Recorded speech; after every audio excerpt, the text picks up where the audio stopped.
Buenos días, no, tardes, buenas tardes. Qué pena con ustedes. Es que me volvieron a poner aquí enfrente, esta ya mi segunda vez. Antes con solo jóvenes, hoy delante de toda la iglesia. Entonces, si se me nota nervioso, si me trabo algo, por favor, díganmelo o déjenlo pasar. No hay ningún problema. Esto fue complicado encontrar una palabra así, porque pues estar aquí delante de la iglesia, pararse ya aquí es una gran responsabilidad y pues uno siempre quiere encontrar como ese mensaje, esa palabra que impacte, ¿no? Porque a veces se me olvidó que pues la palabra es vida de principio a fin, ¿cierto? Todo desde Génesis a Apocalipsis es enseñanza, es salvación, es el amor de Jesús mostrándonos delante de nosotros. Entonces, mientras estaba haciendo mi devocional, resaltó en mí el arca de Noé. Entonces, eso es lo que vamos a hablar del día de hoy, el arca de Noé, el arca de salvación. Para ello, antes de meternos de lleno a lo que es el arca de Noé, tenemos que hablar de la persona que construyó el arca, que fue Noé. Y dice la palabra en Génesis 6, del 9 al 10, aquí lo voy a leer en la Nueva Versión Internacional. Esta es la historia de Noé. Noé era un hombre justo e íntegro entre su gente y anduvo fielmente con Dios. Tuvo 3 hijos, Sem, Cam y Yafet. Estas son las primeras impresiones que nos da la palabra acerca de quién era Noé, ¿cierto? Nos dice 2 cosas muy importantes: que era un hombre justo e íntegro. Dejando de lado lo que es en un término bíblico, nos dice que era una persona que vivía en honestidad, que era moralmente correcta, que era responsable y que tomaba decisiones con sabiduría. ¿Sí? Eso es lo que significaba ser un hombre justo e íntegro. Y también, de manera aún más importante, nos dice que anduvo fielmente con Dios. Es decir, que tenía una relación con Dios. Pues nosotros hoy en día, para la iglesia, los jóvenes de TMT, tenemos la Biblia con 67 libros. Ya Jesús nos dio sus instrucciones. Pero en los tiempos de Noé, pues él no tenía esos 67 libros. Él tenía que escuchar literalmente la voz del Padre. Por eso, en otra versión de la Biblia, leyendo el mismo versículo, la Reina Valera, que es como la traducción un poquito más literal de los textos hebreos, dice, Génesis 9: estas son las generaciones de Noé. Noé, varón justo, era perfecto en sus generaciones. Con Dios caminó Noé. Esta parte, Dios caminó con Noé, es literal. Físicamente Dios caminaba con Noé, tenía Noé esa oportunidad. Nosotros solo tenemos esa oportunidad cuando ya nos vamos a reunir con el Padre, cuando llegue por nosotros o pues cuando fallezcamos. Así como antes que Noé, también Enoc caminó con Dios y Enoc no vio muerte, si no estoy mal fue Enoc, y también Adán y Eva en el paraíso. Esos fueron hasta ese momento, esas fueron las personas que tuvieron esa increíble oportunidad. Y también dice que era perfecto en sus generaciones. Cuando estaba leyendo esto, me entró como una complejidad, o fue un asunto en un momento en el que no entendí cómo podía ser varón perfecto, cómo podía ser perfecto si el único hombre perfecto que ha pisado esta tierra ha sido Jesús. Pero claro, cuando leemos más lentamente, detenidamente, nos dice que era perfecto en sus generaciones. Y para entender el porqué de eso, para entender el por qué era perfecto en su generación, tenemos que irnos un poquito más atrás. Y vamos a ver cómo eran los tiempos de Noé.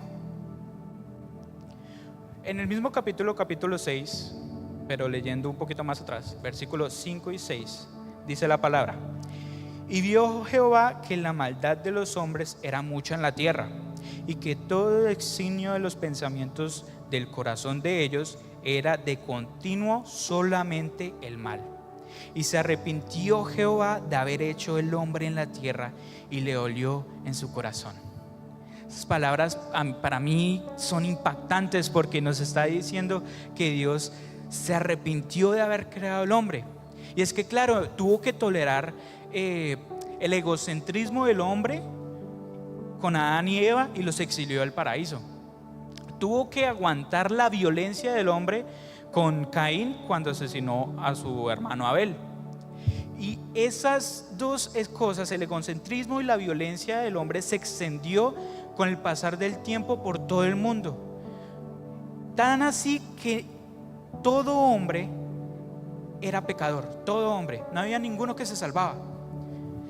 Sigamos leyendo más adelante, versículo 11 y 12, capítulo 6, Génesis.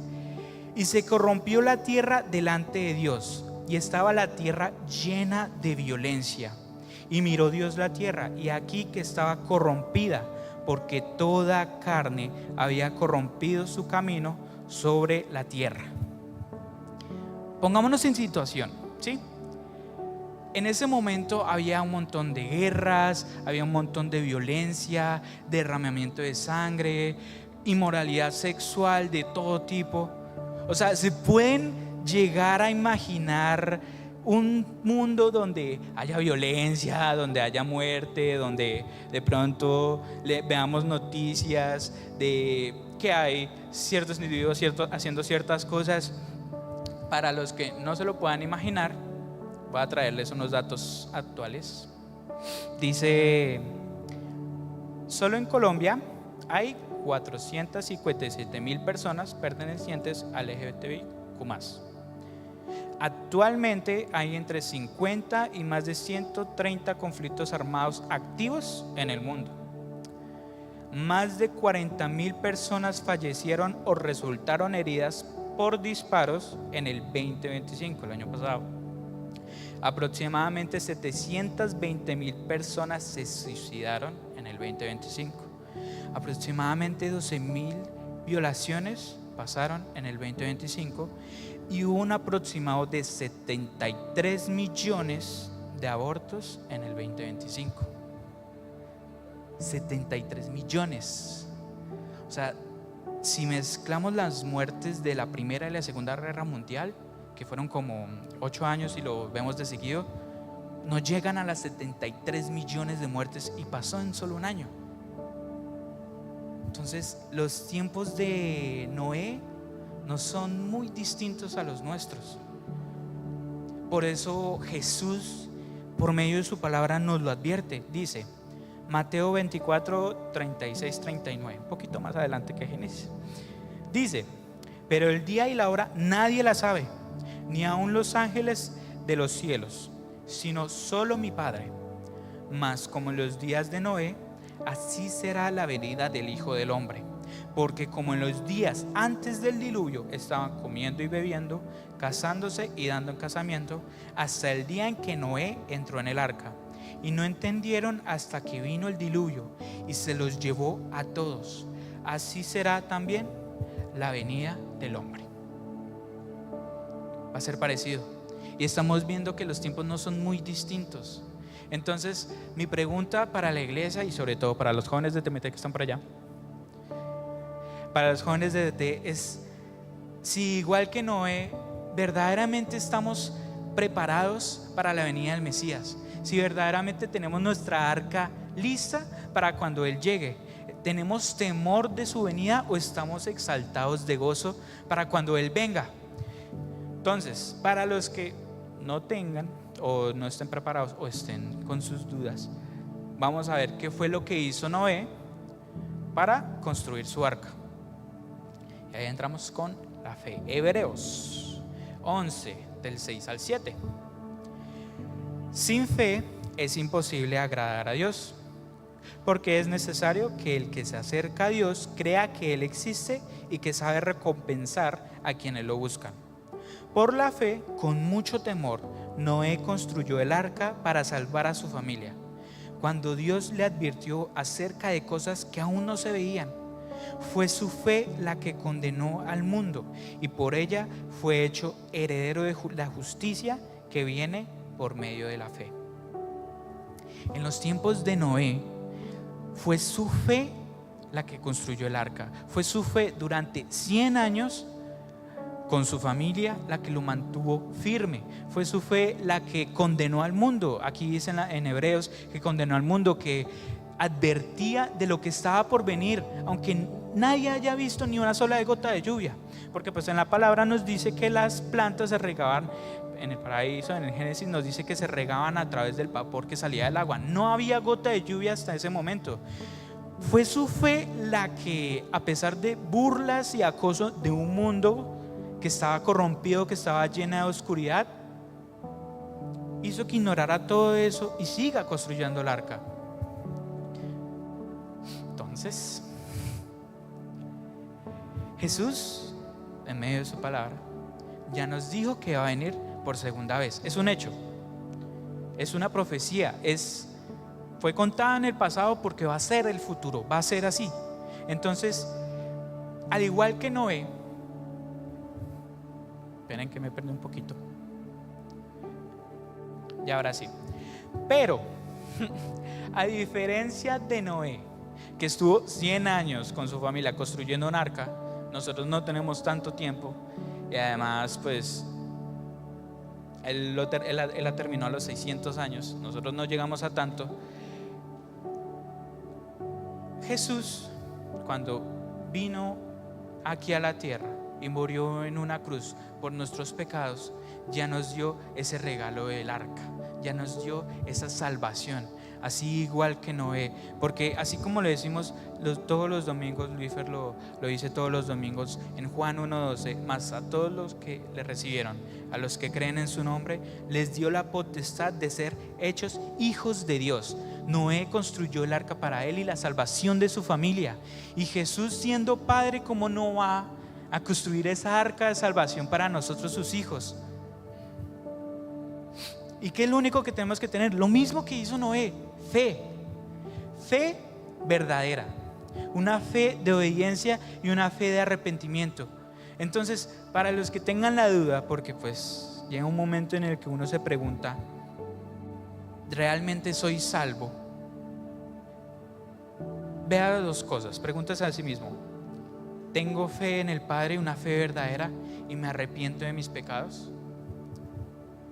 Si la respuesta es sí, felicidades, ya Jesús tiene un arca para su hijo, Jesús ya tiene un arca para usted, la salvación ya viene, se la entregó en bandeja de plata, fue un increíble regalo. Y si no, pues ¿qué está esperando? Les acabo de mostrar unos datos, o sea, no es mentira, y si quiere lo pueden corroborar después en internet. Antes de seguir, un paréntesis, ojo, la salvación es completamente individual, porque claro, Noé y su familia se salvaron por la fe de Noé, pero la palabra dice que Dios estableció un pacto, y además Dios quería seguir la descendencia de Noé. Si no, toda la familia de Noé hubiera sido salva, y los hermanos de Noé no se salvaron. Porque si leemos un poquito más atrás, a finales del capítulo 5 en Génesis, Lamec, padre de Noé, tiene a Noé, profetiza lo que va a hacer Noé, y dice que a los 900 años que murió, engendró hijos en plural, así que mínimo Noé tuvo un hermano, e hijas en plural, así que mínimo tuvo 2 hermanas. Y de esas 4 familias solo se salvó Noé, viniendo de una familia temerosa de Dios. Entonces, como ya soy salvo, ya tengo fe, ya Jesús me entregó ese regalo, solo tengo que esperar a que venga el Mesías por su pueblo. Y la respuesta es no. No podemos llegar a ser tan ignorantes, porque Noé, por fe, Noé construyó el arca, pero por obediencia el arca funcionó. Vamos a leer Génesis 6:14. Volvamos a Génesis. Hazte un arca de madera de gofer, harás aposentos en el arca, y la calafatearás con brea por dentro y por fuera. Más adelante leemos las medidas del arca, que le ponga una ventana, que le ponga una puerta. Leemos cómo son las instrucciones para los animales de 2 en 2, la parejita, los puros, los impuros, animales, reptiles que se arrastran, no se arrastran. Todas esas indicaciones. Si Noé no hubiera seguido al pie de la letra, punto por punto, el arca no hubiera durado 40 días ni 40 noches, ni el tiempo que estuvo a la deriva. Y la humanidad se hubiera extinto. Hasta ahí hubiéramos quedado. Pueden llamarme exagerado, pero es la verdad. Si no hubiera sido obediente, Noé hubiera perdido esa salvación. Vamos a ver unos ejemplos que son sacados de la palabra. Por desobediencia, Sansón perdió su fuerza. Por desobediencia, Moisés no vio la tierra prometida. Por desobediencia, Saúl, primer rey de Israel, perdió su reinado. Por desobediencia, David perdió a su hijo. Por desobediencia, Salomón cayó en pecado y empezó a adorar ídolos falsos y dioses falsos, y así perdió su salvación. Si nosotros somos desobedientes de su palabra, nosotros podemos perder ese regalo tan hermoso que nos ha entregado. Así como Salomón y así como Saúl también perdió esa salvación de Dios. Entonces, para comentar cómo no perder esa bonita salvación, esa bonita arca que Jesús nos ha regalado, vamos a ver, les voy a dar unos ejemplos como en el capítulo de Génesis que acabamos de leer. Vamos a hablar de la madera de gofer y la brea. La madera de gofer, ¿qué fue la madera de gofer? La madera de gofer fue el primer material, el primordial material en la que fue construida el arca. Con esta fue hecha por dentro y también las estructuras, columnas y pisos. Fue el material principal. Si un barco, o en este caso el arca, no tiene unos cimientos fuertes, el arca sería débil, sin estabilidad, y en medio de una tormenta sería destruida, completamente destruida. Dice la palabra que la tierra se abrió y salió agua de ella. O sea, se pueden imaginar el poder de las aguas en ese momento. Si hubiera hecho, yo qué sé, el arca de paja, no hubiera durado ni 5 minutos. Entonces, mi pregunta es para ustedes: ¿de qué están hechos los cimientos de tu fe? ¿Son capaces de resistir esas tormentas que están por venir en su vida personal o en las profecías que nos está dando Jesús? Si quieres unos cimientos fuertes, una buena madera para esa salvación, para esa fe, necesitas una relación con el Padre, palabra y oración. Y si insiste mucho en esto, o sea, una relación con Dios es primordial para un cristiano maduro en su fe y un cristiano joven. Dice Eclesiastes 12:13. Todo este discurso termina en lo siguiente: teme a Dios y cumple sus mandamientos. Eso es todo el hombre, eso es todo lo que necesitamos. Esa es la manera en la que resistimos las tormentas. Y es que si yo no tengo una relación con Dios, y es algo que insistimos muchísimo a los jóvenes de TMT, porque a los jóvenes de colegio, universidad y primer trabajo, si yo no tengo una relación con Dios, si yo no tengo una verdadera vida espiritual, yo puedo caer y perder esa salvación. Les voy a dar un ejemplo, no propio, un ejemplo de mi hermana.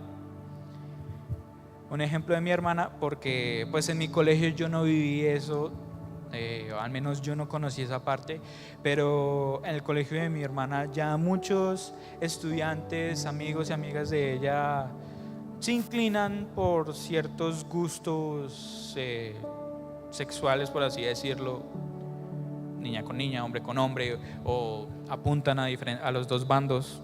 Es así, es una realidad. Y relacionarse con esas personas pues no es un problema. Verdaderamente la idea es poder llevarlos a la salvación, pero también el enemigo puede usarlo contra nosotros y creer cosas que no son. Otro ejemplo, ya en la universidad, ya puedo hablar por mí mismo con este ejemplo. Yo tuve, ya que ya me gradué, yo tuve un profe que no era creyente, claramente, pero no solo no hablaba de las cosas de Dios o le era indiferente, sino que era totalmente rechazaba la creencia de Jesús, la creencia de Dios, y se burlaba de aquellos que tienen esa fe en Cristo. Y en una clase, se empezó a burlar y a mofar de Dios, y varios compañeros hacían lo mismo. Entonces, claro, ahí yo me sentí totalmente humillado, me sentía triste. O sea, están hablando de algo que yo creo con todo mi corazón y se están burlando de ellos, incluso compañeros míos que yo puedo incluso considerar amigos. Y si yo no hubiera tenido una fe firme, si yo no hubiera tenido unos cimientos fuertes, yo en ese momento hubiera podido rechazar a Cristo, hubiera podido caer en ese error tan grave. Ahora, siguiente punto, porque no solo fue la madera de gofer lo que usó Noé para construir el arca. Entonces, aparte de unos cimientos fuertes, la cubrió de brea. ¿Qué es la brea? La brea es una sustancia viscosa, oscura y pegajosa, obtenida por destilación de materiales orgánicos como madera, carbón o petróleo, utilizada históricamente para calafetear barcos debido a que es un compuesto hidrofóbico. Un compuesto hidrofóbico es que no repele el agua, ¿sí? Se desliza perfectamente, no la absorbe. ¿Y por qué era tan importante?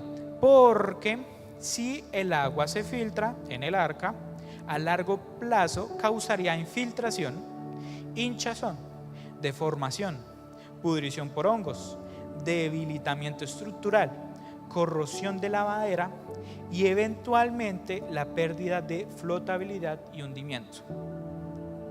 Porque por muy fuerte que sean los cimientos de mi fe, por muy fuerte que yo tenga esa relación con Cristo, que yo sepa tanto de la palabra, por muy fuerte que yo sea un duro en oración, si yo dejo entrar el pecado en mi vida, yo pierdo mi salvación. Aunque sea gota por gota, a largo plazo yo me puedo estar hundiendo. Dice la palabra, Gálatas 5, 18, 21. Pero si os guía el Espíritu, no estáis bajo la ley. Las obras de la naturaleza pecaminosa se conocen bien: inmoralidad sexual, impureza y libertinaje, idolatría y brujería, odio, discordia, celos, arrebatos de ira, rivalidades, disensiones, sectarismo y envidia, borracheras, orgías y otras cosas parecidas. Os advierto ahora, como antes lo hice, que los que practican tales cosas no heredarán el reino de Dios. Hay que resaltar una parte importante del texto, y es que dice los que practican tales cosas. De pecador yo soy el primero, dice la palabra. Por eso viene el arrepentimiento cuando yo tengo fe en Cristo, porque yo soy pecador, pero no soy practicante del pecado, porque ser practicante del pecado es del diablo, dice la palabra, porque acá lo dice en Juan 3, 6, 9. El que practica el pecado es del diablo, es literal, porque del diablo peca desde el principio.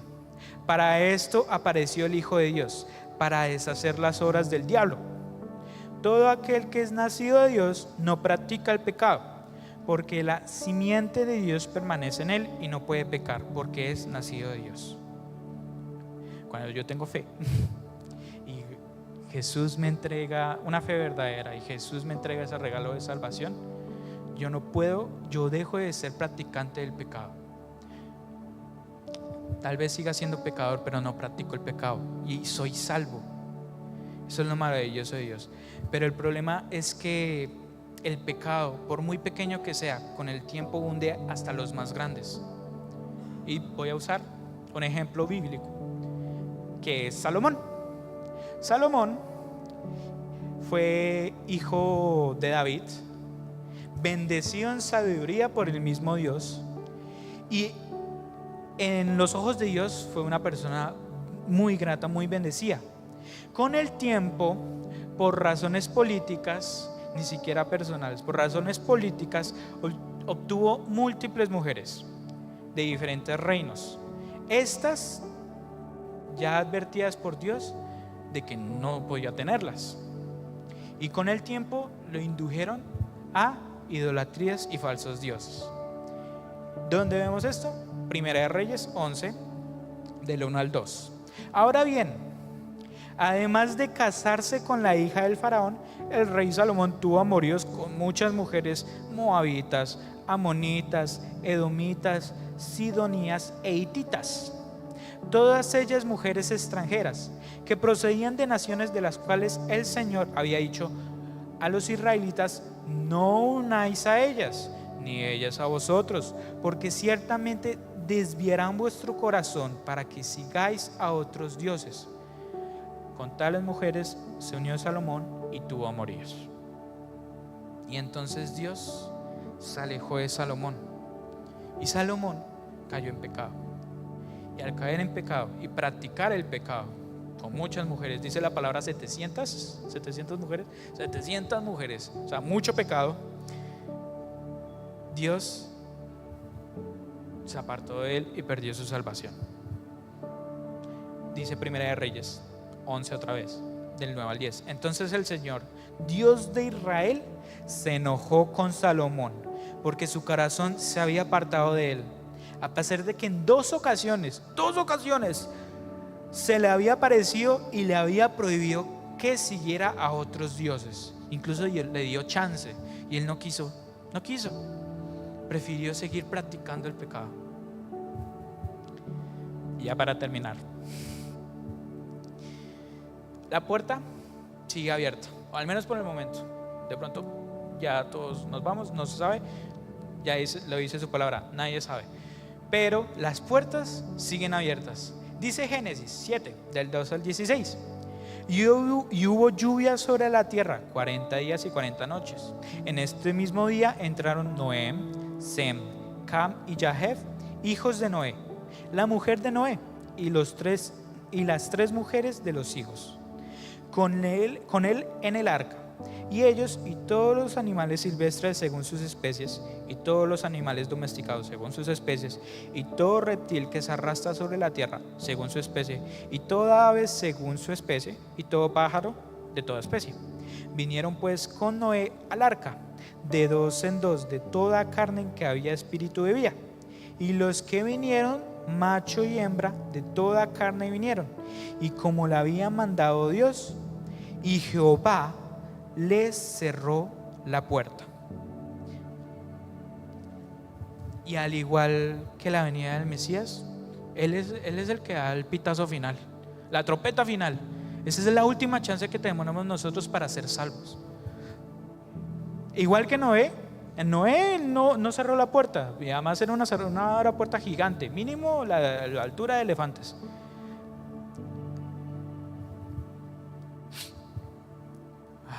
Espere, me perdí.